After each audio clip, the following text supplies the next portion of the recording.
boa noite. Os deputados da Assembleia Legislativa estão completando agora 8 horas de debates na sessão que está analisando o plano de sustentabilidade do governo do estado, conhecido já como pacotarço.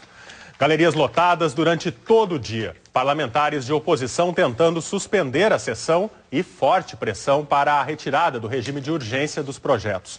Com ampla maioria, a base governista conseguiu, há pouco, colocar em votação os projetos. O primeiro da pauta, e também o mais polêmico, é o que trata do aumento do desconto previdenciário para os servidores públicos.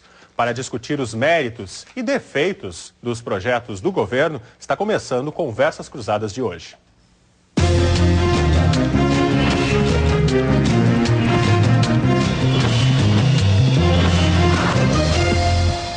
Nossos debatedores de hoje, o presidente regional da OAB, Cláudio Lamáquia, o economista especialista em finanças públicas, Darcy Francisco Carvalho dos Santos. Conosco também o presidente regional da CUT, Celso Wojciechowski. E o coordenador executivo da Assessoria Superior do governador, João Vitor Domingues. O Conversas Cruzadas tem o patrocínio de Funerárias Reunidas, carinho, respeito e honestidade. Também conosco Sicredi, gente que coopera cresce, CIEE, ações que transformam. Fátima Saúde, compre seu plano pela internet. E também o Sistema Fecomércio, com você a gente faz a economia girar. Você é nosso convidado a participar do debate do Conversas Cruzadas, mandando a sua opinião para o e-mail conversas.cruzadas@tvcom.com.br ou pelo Twitter, @Conversa Cruzada no singular.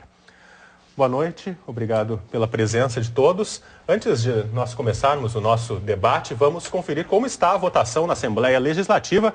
Lá está o repórter André Azeredo. Boa noite, André.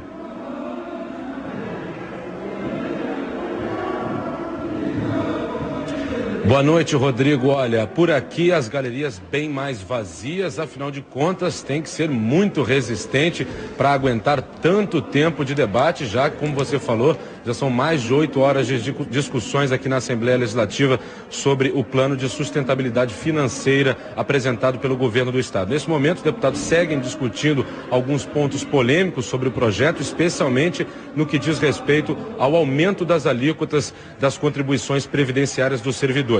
O governo já conseguiu a aprovação do requerimento de preferência, ou seja, as emendas da oposição não vão ser votadas agora, apenas as emendas do governo, ou seja, o projeto em si. A polêmica, a controvérsia em torno desse projeto, Rodrigo, ocorre em duas frentes, principalmente, que você vai levar ao debate. Primeiro é a destinação desse dinheiro. Aumentando as alíquotas, o governo prevê que vai arrecadar 200 milhões de reais por ano, que vai ajudar a segurar o déficit da Previdenciário Gaúcho, hoje que é de 5 bilhões e 400 milhões de reais, segundo os dados da Secretaria da Fazenda. O problema é que a oposição diz que não se sabe ao certo para onde vai esse dinheiro realmente. Se vai para o fundo que já foi criado no governo Ieda ou se vai para o Caixa Único, que é o que defende a oposição, que o governo pode aplicar da maneira como entender e que vai usar isso para completar o mandato nos próximos 3 anos, ter dinheiro em caixa para poder governar. Já o governo defende que não, são 200 milhões que serão aplicados na Previdência e vão segurar o déficit. Só não vão para o fundo que vai ser criado hoje, aqui se aprovado o projeto, porque o fundo de criação hoje seria para as aposentadorias futuras.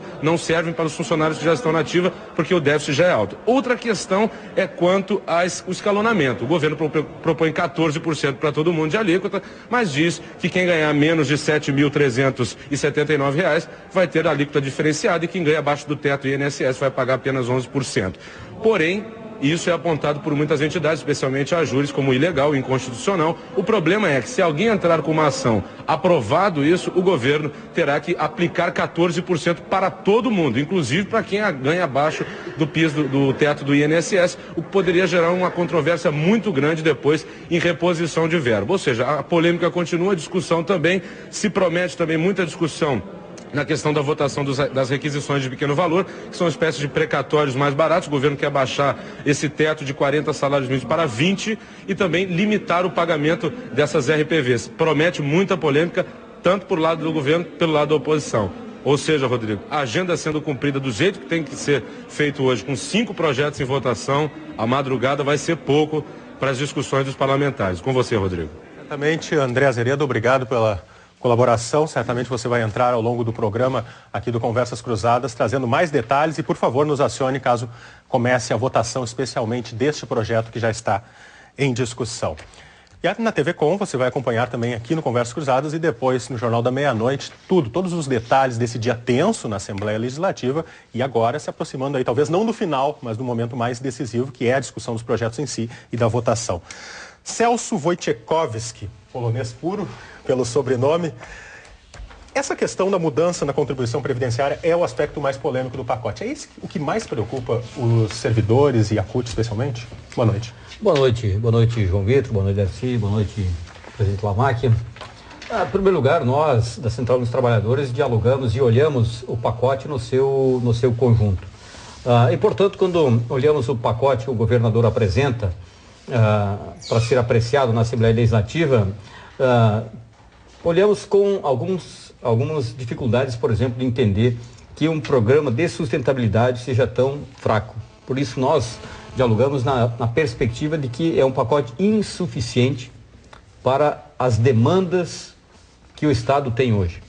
Nós vivemos num Estado extremamente desequilibrado, um Estado que arrecada de todo mundo, do conjunto dos trabalhadores e trabalhadoras, do conjunto dos setores econômicos, e quando vai fazer a redistribuição do que arrecada, ele redistribui para uma pequena parcela da sociedade.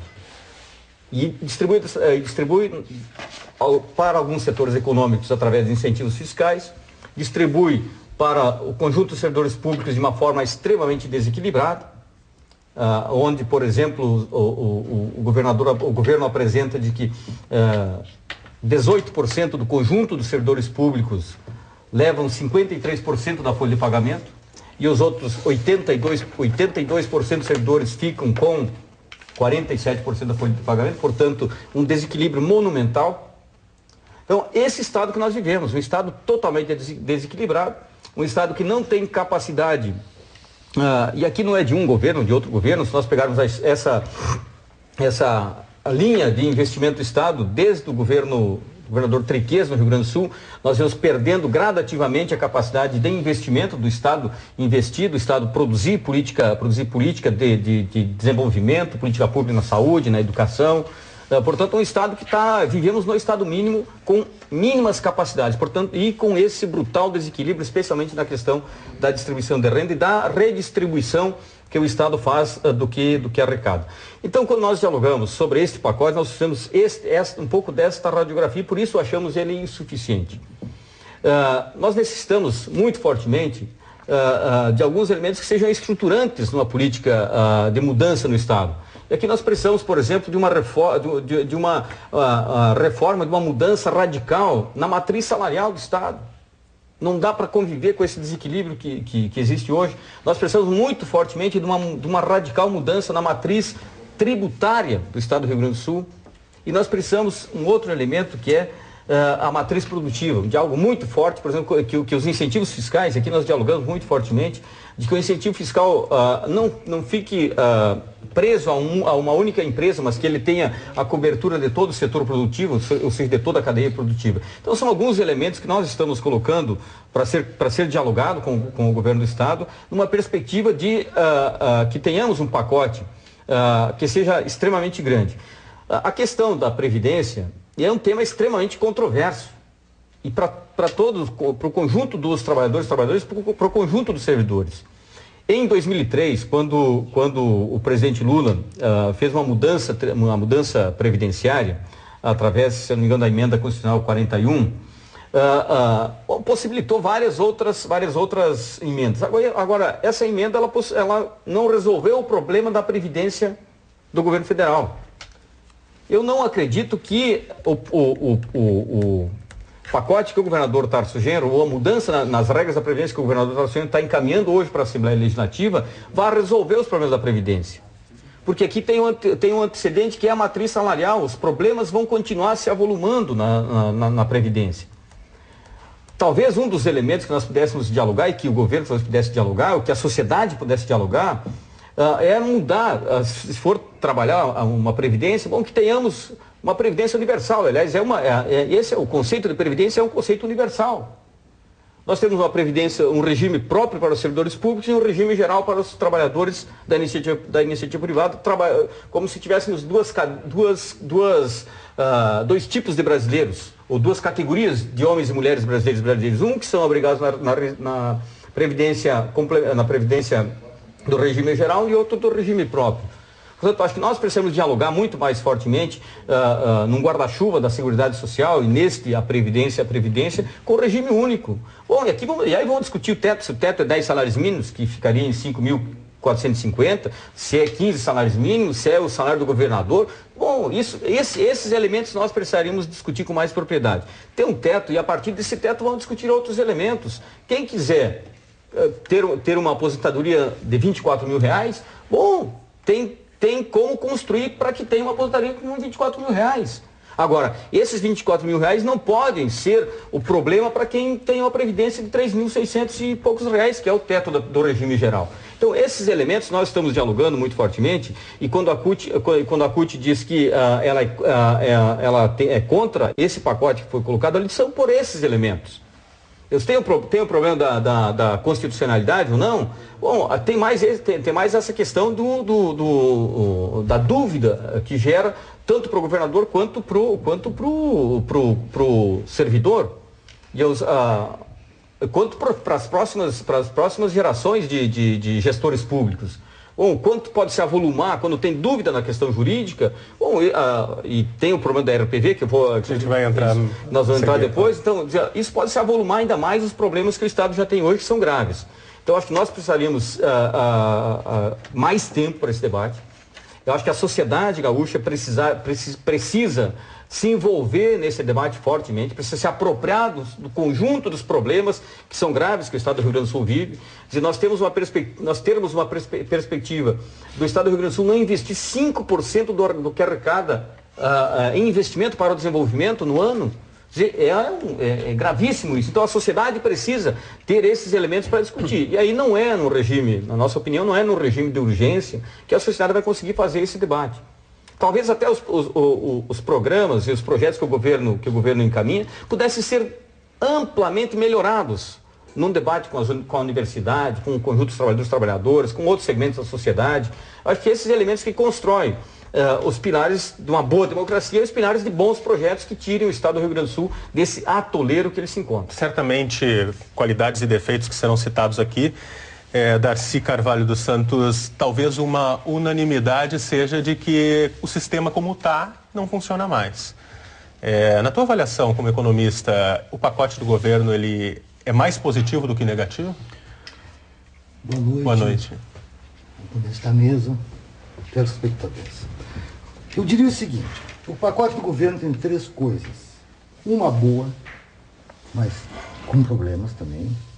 Uma que não tem muita mudança, que é a contribuição, o aumento da contribuição, que flui pouco dentro do déficit previdenciário. E a outra, que eu acho que é ruim, que é o plano dos precatórios. Agora, eu concordo com o que o Celso falou ali. Na realidade, esse pacote ele é muito superficial. Os funcionários estão contra ele, mas eu não sei por quê. Porque é o seguinte, olha, tanto a emenda 20, que é da época do Fernando Henrique, quanto a emenda 41, que é de 2013 do presidente Lula, ambas elas tinham como espírito uma unificação da Previdência, tanto da Previdência privada e da Previdência pública. Porque efetivamente nós temos duas previdências, nós temos dois mundos diferentes. Bom, por que tinha? O que ficou estabelecido tanto na emenda de 98 quanto na emenda de 2001, que as pessoas até o teto do regime geral contribuiriam no regime de repartição. Ou seja, o governo ia complementar o que faltasse. As pessoas contribuíam, porque esse é o certo, a obrigação de um governo é com os mais necessitados. Quem ganha acima de um certo valor tem que fazer a sua vida. Porque o governo não pode tutelar todo mundo. Porque se vai tutelar todos, não acaba não fazendo política social. Então, qual era o espírito? Até o teto do regime geral, benefício definido. Acima do regime geral, acima do teto do regime geral, criaria a previdência complementar. Com no regime de contribuição definida, ou seja, as pessoas iam contribuir e lá na frente, quando se aposentasse, iam levar o que tivesse acumulado nas contas capitalizadas. Doutor Darcy, só deixa eu interromper um minutinho, parece que nós temos uma notícia aí urgente lá da Assembleia, tem pelo menos mais informações, a gente retoma com o senhor. Só vou chamar o André Azeredo, que está lá na Assembleia Legislativa. Novidades por aí, André?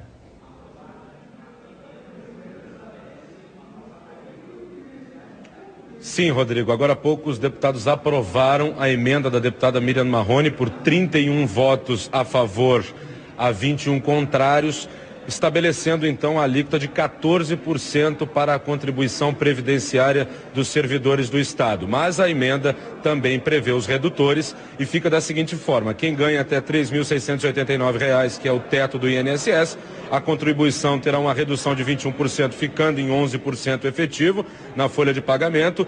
Para quem ganha até R$ 5.000, fica 11,79%, entre R$ 5.000 e R$ 7.000, 12,42%, e até acima de R$ 7.000, aí vai incidir a alíquota de 14%. Sendo aprovado isso, agora o projeto com as outras questões vai passar facilmente, até porque o governo tem maioria, mas foi uma votação, pode-se dizer, até certo ponto, apertada. 31 votos favoráveis, já que precisava de 28, e 21 votos contrários da oposição. Está aprovada a alíquota de 14% de contribuição previdenciária para os servidores do Estado do Rio Grande do Sul.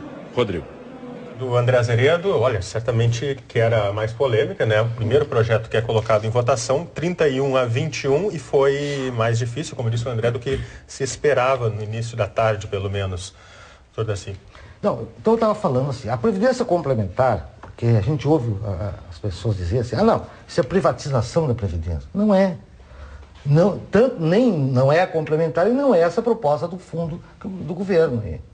O fundo do governo é uma coisa boa. É o bom dessa proposta, o fundo. Eu acho que nós temos que aprovar isso aí. Só que eu faço essa ressalva. O governo está colocando todo mundo em benefício definido. Ou seja, o governo é o responsável de complementar a previdência de quem ganha 1.000, de quem ganha 500, de quem ganha 10 mil, de quem ganha 20 mil. Quer dizer, tudo em benefício definido. Quando a Constituição já permite, no artigo 40, parágrafos 14 e 15, que seccione, coloque em contribuição definida quem ganha acima do teto do regime geral. Agora, nem por isso, como eu volto a dizer, o ideal seria que se tivesse criado dois fundos, um em benefício definido e outro em contribuição definida para quem ganha acima do teto. Mas já que não foi isso, esse fundo é muito melhor que nada. Pelo seguinte... Agora, esse fundo poderia ser usado para outras necessidades, né? Não. Do governo. Não, acho que não. Não pode. Não pode. Porque é só criar dispositivos que proíbam. Fica longe da fazenda. Como no projeto. O próprio projeto prevê que não pode aplicar no caixa único, mas colocar dispositivos mais fortes ainda. A pessoa que usou perde o mandato, perde a função, coisa do tipo. Isso dá para fazer. Porque dizem assim, porque aqui fizeram dois fundos e usaram. Que o governador Brito fez, o governador Aieda e usou. Isso é meia verdade. Na verdade, os fundos que foram criados aqui não foi um fundo para o salário do servidor, sistematicamente, mês a mês. Não. Eles venderam o patrimônio e com o dinheiro do patrimônio reduziu para aplicar em investimentos depois. Quer dizer, não foi um fundo assim. A Prefeitura de Porto Alegre tem um fundo, até foi criado no tempo do governo PT, que funciona muito bem, ninguém mete a mão. E tem muitos outros fundos por aí, é só uma questão de disciplinar. E nós temos que fazer um fundo, porque é o seguinte, esse regime de repartição não dá. É 3-por-1 para equilibrar. Né? Nós temos menos de 1-por-1 no Estado. É por essa razão que eu digo que essa contribuição que o governo aumentou aí, não adianta nada, porque na realidade dizia que era 200 milhões, baixou a alíquota por metade, continua 200, então não dá para entender isso aí. Mas isso aí não adianta. Agora, o que eu defendo com todo o ardor é o fundo. Porque o regime de repartição é aquele regime em que os que estão trabalhando pagam os aposentados. Pago ou deveriam pagar, porque não tem como pagar. Tu arrecada 1 e gasta 10. E isso acontece em todos os países do mundo. Porque com o tempo as pessoas vão envelhecendo. E o que acontece com o Rio Grande do Sul? Ele não pode, alguém diz assim, mas é só admitir mais pessoas que tu consegue fazer o 3-por-1. Mas aí estoura a folha, não tem como. Com o passar do tempo, a tendência é o desequilíbrio. Então, por isso... Por isso é que tem que fazer um regime de capitalização. E eu costumo dizer o seguinte, este regime, essa proposição, não tem equilíbrio atuarial. Não há equilíbrio atuarial quando as pessoas se aposentam com 50 anos. Não tem como. A pessoa contribui com... No caso de uma professora, contribui com 25 anos, se aposenta aos 50 e recebe 30 ou 35. Não há equilíbrio atuarial para isso. Então eu digo o seguinte, esse fundo não tem equilíbrio. Mas se há 40 anos atrás nós tivéssemos criado um fundo desse aí, e hoje ele desse para pagar 3 milhões e meio de previdência, nós teríamos a metade, nós disporíamos de 3 bilhões e meio para aplicar em investimento e para pagar o piso do magistério, que o governo não tem como pagar porque não tem dinheiro. Ok. Dr. Darcy Carvalho dos Santos, economista, nessa sua primeira intervenção. Eu queria passar a palavra para o Dr. Cláudio Lamarck, presidente da OAB aqui da região sul. Parece que o governo vai conseguir aprovar, pelo menos pelo primeiro já foi, Dr. Cláudio Lamarck, e vocês da OAB já questionaram a constitucionalidade de alguns pontos. No momento que for aprovado o pacote, se confirmar, pelo menos a notícia que temos parcialmente, há o que fazer mais? Vocês vão levar essa disputa adiante? Boa noite. Boa noite, Rodrigo. Boa noite ao Celso, ao João Vitor, ao Darcy, aos nossos telespectadores. De fato, Rodrigo, a OAB hoje está estudando esse tema de forma técnica, como a ordem tem que agir, de maneira institucional, como devem ser as questões que envolvem a entidade OAB, quando são para lá levadas as questões, né? Nós tivemos um desenvolvimento muito grande internamente, que envolveu inúmeras pessoas, membros da nossa comissão de precatórios da OAB, colegas advogados, comissão de precatórios liderada pelo colega Felipe Neri, que fizeram um trabalho belíssimo, extenso neste contexto, verificando a questão da constitucionalidade, a questão da legalidade do pacote no que diz respeito à questão das RPVs. A ordem tem um posicionamento que já é claro, nós já externamos ele através de nota oficial da própria instituição, externamos o nosso posicionamento jurídico a cada um dos deputados através de ofício, encaminhamos um ofício individual a cada um dos deputados, tivemos contatos com os deputados, esclarecemos as dúvidas que tínhamos com relação a isso. A questão jurídica, ela, para nós, no nosso âmbito, ela está posta, ela está colocada, e agora, a partir do momento que nós tenhamos a aprovação deste projeto, do projeto que diz respeito à questão das RPVs, nós estaremos estudando, a partir de então, quais serão os próximos passos que a OAB adotará nesse contexto, se é que eventualmente vai adotar. Mas nós vamos examinar isso com a técnica e com a serenidade necessária, porque é assim que a ordem deve agir, é assim que é necessário que uma instituição do porte, com a responsabilidade que tem a OAB, deve fazer as coisas. Eu tenho colocado, Rodrigo, desde um primeiro momento, e conversei muito com o governo, o Dr. João Vitor acompanhou grande parte desse debate. Nós temos colocado que o que nos deixa um tanto quanto incomodados, e a Ordem dos Advogados manifestou isso também de forma oficial, é a maneira com que os projetos estão colocados no âmbito do parlamento, né? Os pedidos de apreciação com urgência. Isto nós entendemos que hoje nós estamos trazendo um desserviço para o Estado, porque o debate em cima destes projetos no âmbito do parlamento seriam extremamente importantes. Nós não tivemos um debate em cada um desses projetos no âmbito da Comissão de Constituição e Justiça. O parlamento é o local apropriado para se debater na profundidade cada um desses projetos. As dúvidas com relação à constitucionalidade ou inconstitucionalidade desses projetos, elas existem. Eu não preciso aqui nem entrar de uma forma mais aprofundada a cada um desses temas no âmbito jurídico, né? Até mesmo para não dificultarmos o entendimento dos nossos telespectadores. Mas o fato é que é reconhecido, tanto pela ordem, quanto é reconhecido pelo governo, quanto pelos demais atores da sociedade civil organizada hoje, que a dúvida existe com relação à constitucionalidade de cada um dos projetos. Nós temos afirmações de entidades sérias, de entidades que são inclusive da área, que afirmam a inconstitucionalidade com relação à questão do projeto da Previdência. Portanto, o que fica para nós, o que fica para mim de uma forma muito especial com relação aos projetos, foi a falta de um debate mais amplo no âmbito da Assembleia Legislativa. Isso é importante, isso é inerente à democracia. Nós temos que projetar os governos a longo prazo. Nós temos feito isto ao longo dos últimos anos. Isto que está posto aí hoje não é deste governo. E eu não falo aqui deste ou daquele governo. Eu falo do todo que nós vemos hoje no estado do Rio Grande do Sul, que nós vemos hoje no estado brasileiro. Nós temos que pensar e refletir com este contexto. Nós temos que verificar até onde estes projetos não podem trazer mais lá na frente, por eventual declaração de inconstitucionalidade, uma dívida maior ainda para o Estado. Hoje, quando nós trabalhamos e debatemos esses temas, nós estamos debatendo exatamente como pagar aquilo que deixou de ser pago ou que foi incorretamente impago no passado. Nós estamos debatendo exatamente isto. As RPVs que não são pagas neste momento ou que vão deixar de serem pagas a partir da aprovação deste projeto, elas trarão seguramente para o Estado um prejuízo. Nós temos que pensar no contexto que representa uma RPV hoje. Muitas vezes o cidadão não tem a ideia do benefício para o próprio Estado. Inúmeras pessoas que são credoras de RPVs hoje, elas são pessoas que eram credoras de precatórios em valores muito mais altos, infinitamente mais altos, e que abriram mão destes recursos para receberem de forma mais imediata, de uma forma real, valores infinitamente menores. Isto é uma economia para o Estado. E o Estado está cumprindo com o seu papel. O Estado está pagando para este cidadão. Nós temos que ver, examinar e avaliar o quanto o Estado cobra bem os seus recursos, cobra bem os seus créditos e o quanto o Estado paga mal, o quanto o Estado retribui mal. Assim como o Estado não paga as suas obrigações, como é o caso das RPVs, como é o caso dos precatórios, o Estado devolve mal também na prestação de serviço. Isto deve ser examinado, isto deve ser pensado. Por isso eu digo que os governos devem ser pensados e planejados hoje a longo prazo. Como é que se dá isto?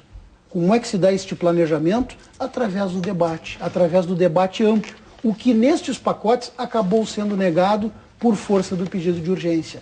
Este é o ponto central de tudo isto. Porque pode ser que, eventualmente, daqui a alguns anos, nós estejamos aqui novamente discutindo, aí sim, uma nova lei Brito, que eventualmente está sendo cobrada do Estado e que estão sendo colocadas em precatórios e em RPVs por força de eventuais declarações de inconstitucionalidade. Este é o ponto, esta é a responsabilidade. Mas como é que se trava isso? Através do debate amplo na Assembleia Legislativa do Estado do Rio Grande do Sul, o que nós não tivemos, lamentavelmente. Eu acabei de ser informado aqui que a emenda da deputada Miriam Marrone, que autoriza o governador a usar o fundo previdenciário criado pela ex-governadora Ieda Crucius para cobrir o déficit atual do Estado. Isso iria de encontro ao que foi colocado aqui, doutor João? Boa noite. Boa noite. Presidente da OAB Lamáquia, Celso, da CUT, Rodrigo, Darcy. Me parece que não, que está dentro ainda do espírito do projeto da Previdência. Nós temos um corte entre a situação atual de desequilíbrio e um fundo que criará um regime equilibrado daqui para frente. Aí este seria para custear este atual déficit. Mas eu, antes de entrar propriamente no tema dos projetos, eu gostaria de afirmar que o plano de sustentabilidade do nosso governo, ele não se reduz a esses 4 projetos que estão na Assembleia. Ele é um conjunto de medidas muito mais amplo, inclusive medidas gerenciais. Nós temos medidas de combate à guerra fiscal predatória, nós temos medidas no âmbito do gerenciamento da Secretaria da Fazenda, da sua modernização institucional, como o domicílio eletrônico, outras medidas que estão sendo adotadas. Nós temos um grupo de trabalho formado para a cobrança da dívida ativa. Nós temos um programa de redução e racionalização das despesas públicas. Nós temos uma política arrojada de atração de investimentos, sem que isso implique abrirmos mão de receita, mas articulando um conjunto de fatores, como a própria sala do investidor, que é um diferencial que nós estamos utilizando para a atração de investimentos, que é um espaço físico e gerencial que articula o licenciamento ambiental, a política tributária, o sistema financeiro estadual. Aquele investidor que chega hoje ao Estado do Rio Grande do Sul pode se dirigir à Secretaria de Desenvolvimento e promoção de investimento, que vai ter um ambiente gerencial, institucional, pronto para recepcionar e decidir a melhor forma de realizar esse investimento no estado do Rio Grande do Sul. São um conjunto de medidas que nós estamos adotando até mesmo antes de começarmos a governar, quando já o governador determinou a sua equipe de assessoria, seus secretários, que elaborasse 2 cartas consultas, uma ao BNDES e outra ao Banco Mundial, não para rolagem de dívida, mas para captar recurso para investimento na melhoria do serviço público, de infraestrutura, porque eu não posso pensar que eu posso desenvolver o estado do Rio Grande do Sul simplesmente com esses 4 projetos aqui, que não vão resolver, é verdade, mas eles não são a totalidade do programa, não são a totalidade do plano de sustentabilidade financeira. Medida gerencial de redução e de racionalização de despesa que nós vamos adotar na Selic, a antiga Selic, a SECOM, onde pretendemos reduzir em 10% o custo com as compras que hoje são feitas, em torno de 2 bilhões de reais ao ano, medida que já foi adotada com o sucesso que pretendemos ter aqui no Estado, no Ministério da Educação, nas compras das universidades federais, que reduziu 20%. Se nós reduzirmos 10%, serão 200 milhões de reais a mais.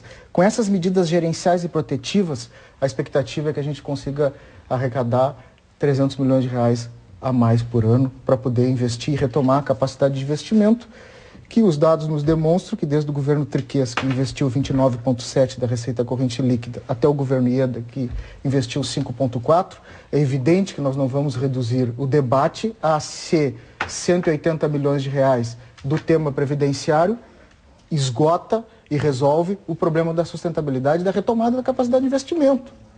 Não é isso que nós estamos propondo para a sociedade gaúcha. Nós estamos fazendo o dever de casa e isto significa também enfrentar o tema da Previdência. Daqui para frente, de uma maneira equilibrada, bom, mas eu tenho que justificar também para aquele cidadão que tem que se deslocar até Porto Alegre para ter um atendimento minimamente decente na área da saúde que não encontra no seu município, por que eu não posso fazer 50 UPAs? Com 200 milhões de reais que eu posso adquirir em capacidade de investimento com a retomada, com o projeto da Previdência, eu posso fazer 20 UPAs. Bom, eu estou dizendo, nós não temos como enfrentar este tema sem que todas as partes sejam chamadas a esse processo e deem a sua cota de sacrifício e de sustentabilidade para um programa de retomada da capacidade de investimento. Os 14% que foram aprovados aí de alíquota da Previdência não era, obviamente, o que o governo queria. E com esse valor, com esse percentual, é possível começar a administrar a Previdência? Nós, apesar de termos enviado o projeto com urgência, o tema previdenciário é um tema que já se arrasta pelo menos 12 anos de debate dentro do Parlamento. Nós estávamos dispostos, e isto prova que ouvimos sugestões, tanto que alteramos a alíquota pretendida inicialmente de 16,5%. Como também ouvimos sugestões da Assembleia Legislativa, quando também alteramos, antes de enviar para a Assembleia, o projeto das requisições de pequeno valor. Não é ao contrário do que o nosso repórter da Assembleia falou, não reduz de 40 para 20, continua os 40 salários mínimos. Aquelas RPVs até 7 salários mínimos serão pagas em 30 dias, as outras até 40 salários mínimos em 180 dias. Se ultrapassar este prazo, incidirá a correção. Isso significa que nós pagaremos mais no nosso governo do que o governo Ieda pagou nos 4 anos. O que nós não podemos admitir é que não tenhamos governabilidade sobre um tema, um item da despesa que pode crescer exponencialmente. Este ano ficará em 400 milhões, o ano que vem pode chegar a 850 e depois pode passar de 1 bilhão. Bom, o cofre, de onde saem esses recursos, é um só. E precisamos investir em infraestrutura para atrair investimento, para inclusive melhorar a qualidade produtiva dos assentamentos da metade sul. Ora, leite é uma alternativa. Agora, eu não posso investir num resfriador para produção do leite nos assentamentos se eu não tiver uma estrada decente para escoar a produção e energia elétrica de qualidade para alimentar esse resfriador. Então, tudo está intricado num sistema muito complexo que tem um ponto em comum e que eu acho que este é o centro do debate e não a urgência dos projetos na Assembleia, como retomar a capacidade de investimento do Estado. Eu vou deixar para o próximo bloco a questão da constitucionalidade, abordando com o senhor João Vitor Domingues ainda essa questão levantada pelo Dr. Cláudio Lamaque. A gente vai para o intervalo.